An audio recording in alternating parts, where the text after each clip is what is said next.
माशाअल्लाह, सुभान अल्लाह, क्या कारीगरी है। इस फनकार ने तो खुदा की कुदरत को ही बदल कर रख दिया। इस कारीगर को हम 5 लाख नहीं 50 लाख देंगे। और मेरे प्यारे दोस्तों, क्या हालचाल, सब मजे में? और अगर नहीं भी हैं तो कोई बात नहीं, इस वीडियो को देखकर हो जाएंगे, क्योंकि आज की इस वीडियो में हम आपको कारीगरों और कुछ बेवकूफ़ों के ऐसे बेवकूफ़ी भरे कारनामे दिखाएंगे जिनको देखकर आपका भी हंसते हंसते पेट दर्द हो जाएगा। लेकिन बॉस, इसके लिए आपको वीडियो को पूरा अंत तक देखना होगा, क्योंकि लास्ट में तो और भी ज़्यादा मज़ा आएगा। तो चलिए फिर बिना टाइम वेस्ट किए शुरू करें हम आज की इस मज़ेदार वीडियो को। दोस्तों, अभी के टाइम पर लगभग सभी लोग अपने घरों में सीट टॉयलेट ही बनवा रहे हैं। अब यही बात सोचकर ये भाई साहब भी सीट टॉयलेट ले आए, लेकिन इन्होंने जिस मिस्त्री से टॉयलेट बनवाया वो कुछ ज्यादा ही दिमागदार निकला और उसने ऐसा टॉयलेट बना दिया। अब इस टॉयलेट को देखकर तो मकान मालिक पर खून सवार है, लेकिन मिस्त्री फरार है। दोस्तों, लॉकडाउन के टाइम पर स्कूलों की ऑनलाइन पढ़ाई चल रही थी। अब इसी पढ़ाई के चलते एक पिता ने अपने बच्चों से पूछा कि बेटा, आज तुमने ऑनलाइन क्लास में क्या सीखा? तो इस पर बच्चों ने अपने पापा के सामने उनके आज के ज्ञान को इस तरह से बताया कि भाई साहब, मेरी तो अभी तक हंसी नहीं रुकी। और दूसरे वाले बच्चे ने तो बिल्कुल कमाल ही कर दिया।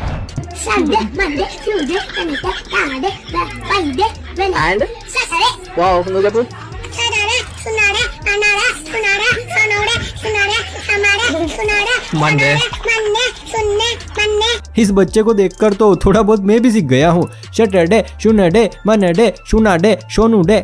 बस लायक है क्या? दोस्तों, बहुत सारे लोगों का ऐसा सोचना होता है कि पढ़ाई लिखाई का जिंदगी में कोई भी मतलब नहीं है, और मान लो अगर कभी पढ़ाई कर भी ली तो कौन सी नौकरी लग जाएगी। लेकिन दोस्तों देखो, मेरा मानना तो ये है कि पढ़ाई लिखाई का मतलब सिर्फ नौकरी करना ही नहीं है। अरे, चोरी करने में भी पढ़ाई चाहिए। अब जैसे कि आप इन चोरों को ही देख लीजिए, ये बैंक में ATM मशीन चुराने गए थे, लेकिन बेचारे पढ़ाई के अभाव के कारण गलती से पासबुक प्रिंटिंग मशीन उखाड़ लाए। और जरा इस व्हाइट शर्ट वाले चोर को तो देखो, ओहो हो, कैसे सीना तान कर खड़ा है, जैसे ये चोर नहीं बल्कि खुद ही पुलिस वाला है।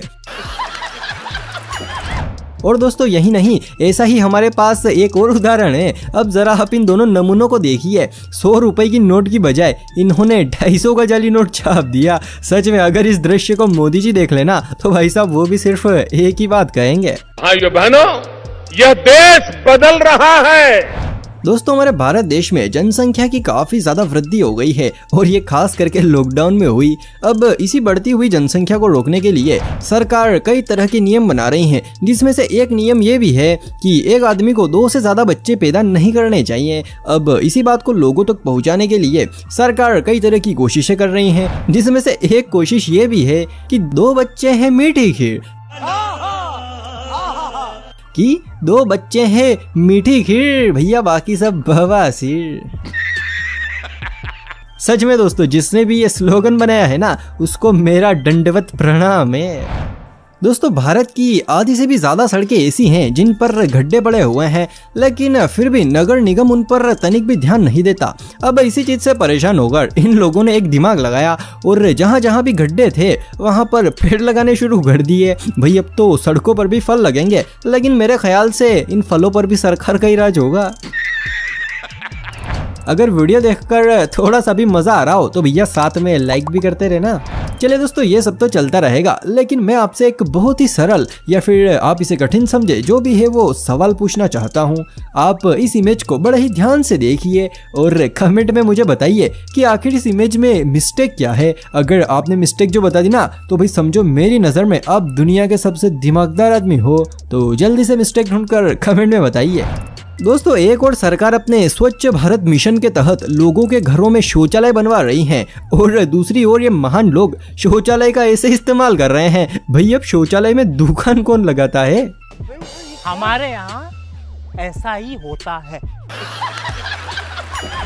दोस्तों, RCC रोड अक्सर बनाने के कुछ ही सालों बाद बीच में से फट जाते हैं। खैर, अब तो ऐसा नहीं होता है, क्योंकि ठेकेदार सड़कों के बीच में कट लगाने लगे हैं, लेकिन पहले अक्सर ऐसा ही होता था। जैसे कि अब आप इस सड़क को ही देख लीजिए, यहाँ पर यह सड़क फट गई थी, तो फिर क्या, किसी तेजस्वी पुरुष ने आकर इसको टेप से चिपका दिया। वाह भाई, मानना पड़ेगा, क्या दिमाग लगाया है। अब तो ये सड़क भी अमर हो गई।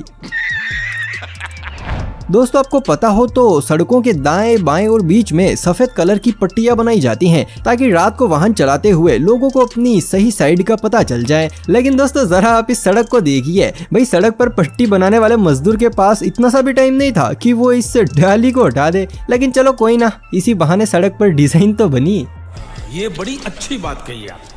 दोस्तों हम इंसानों में तो देखो सभी के परिवार होते हैं कि ये हमारा परिवार है और ये आपका परिवार है। लेकिन दोस्तों क्या आपने कभी गांव और शहरों का परिवार देखा है? नहीं देखा? चलिए कोई बात नहीं, हम दिखाते हैं। गांव का नाम है बाप, फिर दूसरा गांव है जिसका नाम है बीवी, फिर साली, फिर सहेली और फिर जेठानी और देवरानी। सच में अगर दादा दादी और पोता पोती जो मिल गए ना तो भैया पूरी फैमिली कंप्लीट हो जाएगी।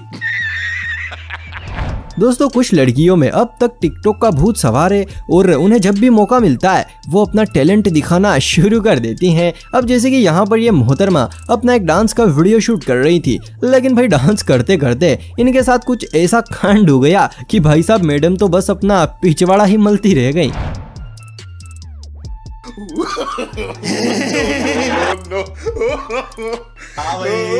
कैसी लगी? आगे स्वाद।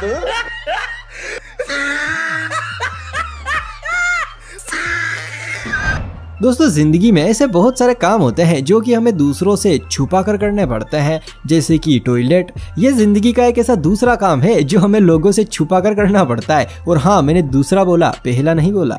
समझ रहे हो? समझ रहे हो आप? लेकिन दोस्तों जरा आप इस नज़ारे को देखिए। अरे जिंदगी का सबसे महत्वपूर्ण और छिपा कर करने वाला काम ये खुले में कर रहे हैं, और वो भी सीढ़ियों के बीचों बीच में। अरे भाई साहब ये टॉयलेट है, टॉयलेट कोई भगवान का मंदिर नहीं है जो खुला रख रखा है। दोस्तों बरसात के पानी को निकालने के लिए अक्सर सड़कों पर नाले बनाते हैं ताकि सड़कों का सारा पानी उनसे होकर बाहर निकल जाए। लेकिन दोस्तों जरा आप इस नाले को देखिए, भाई इसको देखकर तो ऐसा लगता है जैसे ये छोटी मोटी बारिशों के लिए नहीं बल्कि बाढ़ जैसे बड़े हालातों के लिए बनाया गया हो।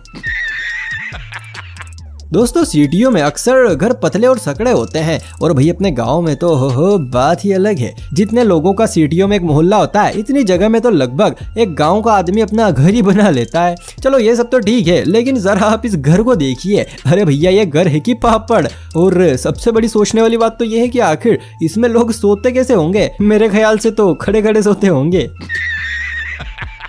लेकिन देखो भाई असल इनाम का हकदार तो मिस्त्री है, क्योंकि भैया ये मुजस्सिमा तो उसी ने तैयार किया है, तो फिर इनाम तो बनता है गुरु। बात तो सही है। चलिए दोस्तों हर बार की तरह इस बार भी जाते जाते आप मेरे एक सवाल का जवाब देते जाइए। वैसे ये सवाल नहीं है, एक मेरा ही कंफ्यूजन है। अब कंफ्यूजन ये है कि इस बंदे के हाथ में लैपटॉप है या फिर कैलेंडर। वैसे मुझे तो लैपटॉप लग रहा है, लेकिन क्या पता हमारे यहाँ पर कुछ भी हो सकता है। और हाँ, आपने वीडियो को यहाँ तक देखा है तो भैया पक्का आपको मजा आया होगा, लेकिन फिर भी मुझे पता है आप हमारे चैनल को सब्सक्राइब नहीं करेंगे। अरे कोई बात नहीं, मत करो, लेकिन भैया कम से कम एक लाइक तो कर दो, मुझे थोड़ी तो खुशी मिलेगी। तो चलिए फिर आज के इस मजेदार वीडियो को हम यहीं पर समाप्त करते हैं।